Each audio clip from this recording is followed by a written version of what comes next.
Catequesis. Vicios y virtudes. 7. La tristeza.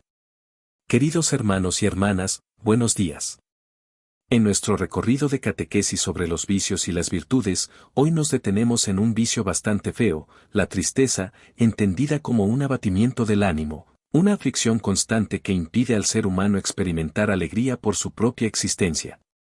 Ante todo, hay que señalar que, respecto a la tristeza, los padres hacían una distinción importante. Hay, en efecto, una tristeza que conviene a de la vida cristiana y que con la gracia de Dios se transforma en alegría. Esta, por supuesto, no debe rechazarse y forma parte del camino de conversión.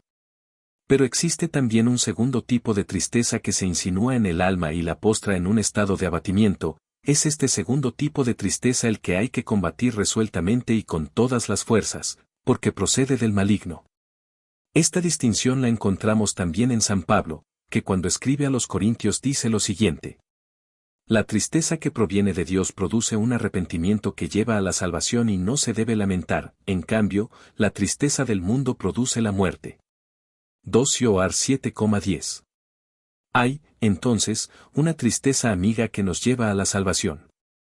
Pensemos en el hijo pródigo de la parábola, cuando toca el fondo de su degeneración, experimenta una gran amargura, y esto le impulsa a recapacitar y a decidir volver a la casa paterna, CFRLC. 15, 11-20. Es una gracia gemir por los propios pecados, recordar el estado de gracia del que hemos caído, llorar porque hemos perdido la pureza con la que Dios nos soñó. Pero hay una segunda tristeza, que es una enfermedad del alma. Surge en el corazón humano cuando se desvanece un deseo o una esperanza. Aquí podemos referirnos al relato de los discípulos de Emaús. Aquellos dos discípulos salen de Jerusalén con el corazón desilusionado, y se confían al forastero, que en cierto momento los acompaña. Nosotros esperábamos que fuera él, o sea, Jesús, quien librara a Israel. LC 24,21. La dinámica de la tristeza está ligada a la experiencia de la pérdida. En el corazón del ser humano nacen esperanzas que a veces se ven defraudadas. Puede tratarse del deseo de poseer algo que no se puede conseguir, pero también de algo importante, como la pérdida de un afecto. Cuando esto sucede, es como si el corazón del ser humano cayera en un precipicio, y los sentimientos que experimenta son desánimo, debilidad de espíritu, depresión, angustia. Todos pasamos por pruebas que nos generan tristeza, porque la vida nos hace concebir sueños que luego se hacen añicos. En esta situación, algunos, tras un tiempo de agitación, se apoyan en la esperanza, pero otros se regodean en la melancolía, dejando que ésta se pudra en sus corazones. ¿Se siente placer en esto? Verán, la tristeza es como el placer del no placer, es como tomar un caramelo amargo, sin azúcar, malo, y chupar ese caramelo. La tristeza es el placer del no placer.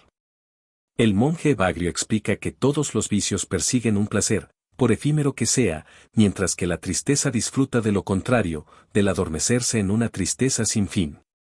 Ciertos lutos prolongados, en los que una persona sigue agrandando el vacío de quien ya no está, no son propios de la vida en el espíritu. Ciertas amarguras resentidas, en las que una persona tiene siempre en mente una reivindicación que le hace adoptar el papel de víctima, no producen en nosotros una vida sana, y menos aún cristiana. Hay algo en el pasado de todos que necesita ser sanado. La tristeza, de ser una emoción natural, puede convertirse en un estado de ánimo maligno. Es un demonio taimado, el de la tristeza. Los padres del desierto la describían como un gusano del corazón, que roe y vacía a quien lo alberga. Esta imagen es buena, nos ayuda a comprender. Entonces, ¿qué debo hacer cuando estoy triste? ¿Detenerte y ver, esta tristeza es buena? ¿No es una buena tristeza? Y reaccionar según la naturaleza de la tristeza. No se olviden de que la tristeza puede ser algo muy malo que nos lleva al pesimismo, nos lleva a un egoísmo que difícilmente se cura. Hermanos y hermanas, debemos tener cuidado con esta tristeza y pensar que Jesús nos trae la alegría de la resurrección. Por muy llena que esté la vida de contradicciones, de deseos incumplidos, de sueños no realizados, de amistades perdidas, gracias a la resurrección de Jesús podemos creer que todo se salvará.